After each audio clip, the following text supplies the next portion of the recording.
Hey guys, welcome to the Yet to Come podcast. I'm Kiana Wright and this is Tyrese Collins, and today we're with Kiana Wright.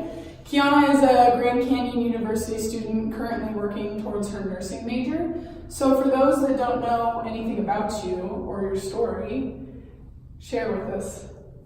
Okay, so at the very beginning, I was born to a mother and a father who were drug addicts. And then shortly after that, I was adopted or placed with a parent who adopted me 4 years later when I was 4. Life's been pretty much smooth sailing from there. After that adoption, great family, great mom, love her. Yeah. So how about your personality, stuff about you? Oh, nobody knew Kiana. Yeah, I guess if you don't know me, I'd say I'm pretty outgoing. I'm definitely extroverted. I get my energy from being around other people. It'll come across as in your face sometimes, but generally, it's not that's not perfect. The intention, I guess, is what I'm saying, unless I'm not, obviously, people know what I'm not. That's also another personality trait. It's very outspoken. Yeah, in my free time, I like to play soccer, hang out with people. Stuff. That's fun. Well, I'm glad that everything worked out, and you're with a family that loves you and stuff. Yeah. So how did you first come to Christ? I would say when I was adopted, my mom is a very strict Christian, I guess. She's grown up in the church as well, so I just grew up going to church. And so from a young age, I knew who Jesus was.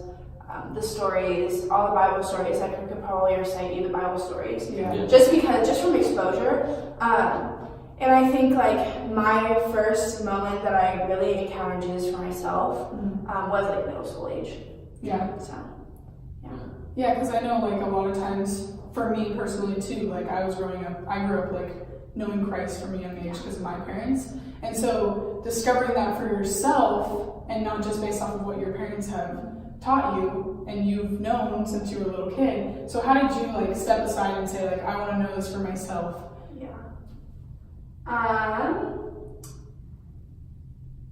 Self-exploration, definitely obviously I told you I know these stories, I've heard these things, but my first experience of really seeking for myself, is this real, was because of a youth pastor I had, Andy.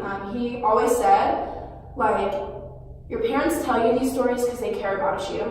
They want you to know these things because these things are life-giving. But he also said, explore for yourself, ask the Lord to show up. And he will. And I think in those moments when Andy was encouraging us as young people to really ask the Lord to show up, the Lord did. So, that's awesome. That's super cool. Okay, so you said that you had a first encounter when you were transitioning into knowing Christ for yourself. So do you want to go more in depth about that? Sure. Youth camps. Such a big advocate. I think such great things just shows up, and then just being around other people that agree, that believe the same thing. And it was a ministry night, prophetic word night, I guess is what you'd call it. The elders were pretty much just interceding for us as young people, and a guy came up to me and was hey, I don't know what it is, but God wants you to give this to him, this thing. And in that moment, I was kind of wow, that's exactly what I'm thinking. It's while I'm sitting in this chair. And it was so supernatural and surreal. And basically, he just said give this thing up, and Jesus will be your strength. That's awesome. And I think that was also a big problem as for my personality too. I have a strong personality, right? I'll be my own strength. So that was probably my first moment. This person had no idea who I was, but it was so applicable. It was, and the thing is, it tugged on my heart, my soul. My soul knew it was Jesus. It was directly for me, and so that was pretty much my first encounter with the Lord. That's super cool how he talks to different people to reach you. So So wouldn't that be a little weird though? Weren't you a little freaked out and somebody just randomly just said, give this up to him, whatever it was? I guess I would say if that wasn't what I was searching for in the moment, right? Yeah. Like, I asked the Lord, like, if you are real, like, show up. Yeah. Yeah. So I think also just because I was like, okay, like, I need confirmation. Yeah. And because of that situation, I was like, wow, like, Yeah. there's no other logical explanation. So, That's super cool. yeah. So what sort of like flip the switch and you're like, okay, like I'll listen to you, God. Okay, so transitioning toward now, Yeah. I've had a lot of struggles recently. Actually, I mean, semi-recently, obviously, but struggling with like not living for the Lord, and basically, I was just doing what I wanted, and that's another like personality trait I think as well. Like I am strong, and I'm gonna do what I want. Yeah. You know, I was going through a season of anger with the Lord and kind of just doing what every college freshman would do, like exploring like parties and alcohol and all these other things that I was not life-giving. And I think I was ultimately alone. I had no friends pretty much. Like I was just searching for people to pretty much like set like speak life over me. But the friends that I was surrounding myself weren't doing that. And I was left alone, feeling sad, tired, like I had no one. And in the shower, Jesus was like, these things, like, they don't matter. Yeah. Like, do they really matter? And I was like, you're right. Like, I know that doesn't matter. And he just said, like, I'll be your joy, which was so applicable to the moment because I was so sad and alone. Yeah. That's really strong. Yeah, so I know a lot of us are busy with like everyday life things, like either you have to work or you have college. Like we're all so busy with everything that we have to deal with daily. So how do you take time out of your college classes and out of all the daily activities you have to do to make time for him? I think like anything that really matters to you, you'll make time for. Yeah. Right? Yeah. Like your best friends, no matter how busy you are, like you'll make time for them. Yeah. And I think like that's what Jesus wants to be for us. Jesus wants to be our best friend. He wants to be in community with us, right? And some advice. I'd say make time. Like make time for your priorities. Personally, I set aside shower time because it's something I do every single day, right? Every single day for a certain amount of time, no matter like that's short. That's not a super long time, right? But it's consistency.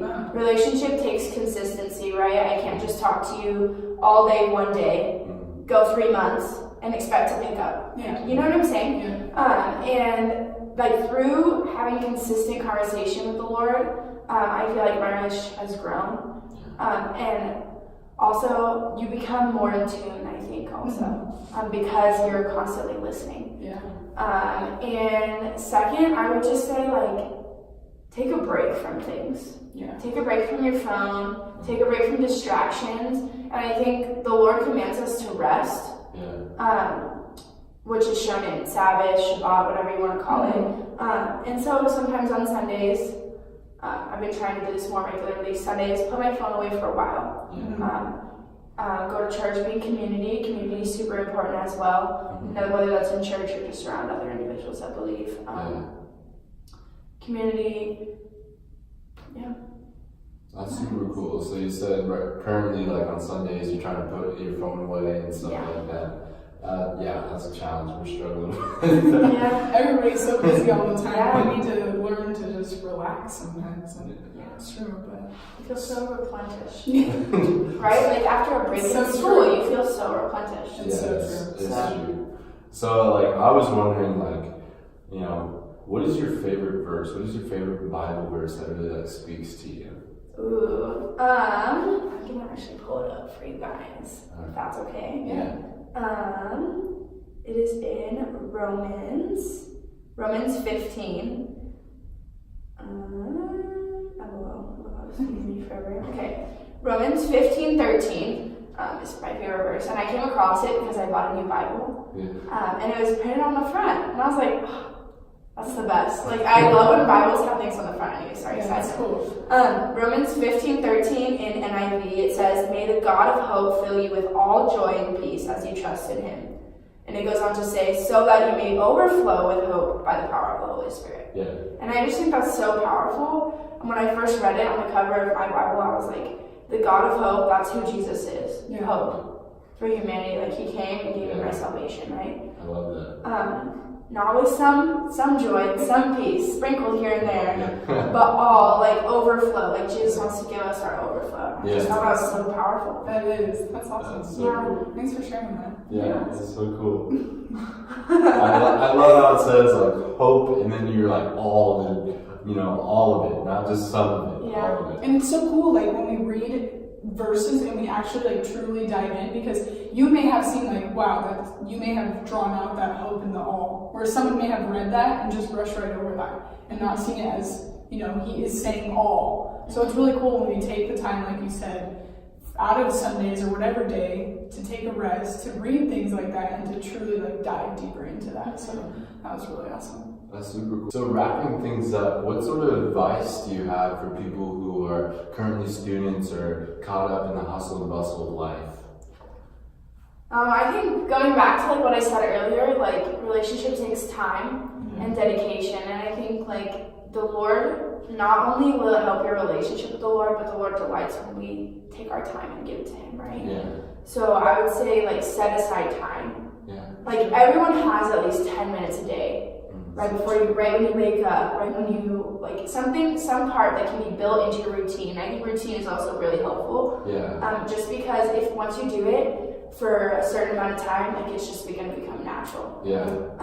And then also I would say community. Community is so important, and I think also like because of my time of isolation, when I was by myself, walking away from the Lord. Obviously, like I knew the Lord and what his plans were, like that his plan was greater. Yeah. But I think if I was surrounded myself with a better community that would lift me up, like that would have been such a different time of life, right? And so now I think I just have better community because I'm involved in church. I go to Hillsong Phoenix. Yeah. Love that church so much.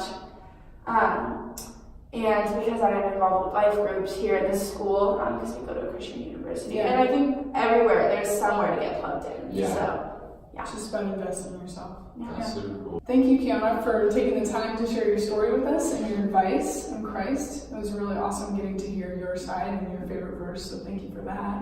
Yeah, I really appreciate it. And guys, I hope you learned something out of it. 2 things that she said: take time and surround yourself with people who are like-minded individuals who want to grow their faith. And remember that the best is yet to come through Christ. Thank you, guys.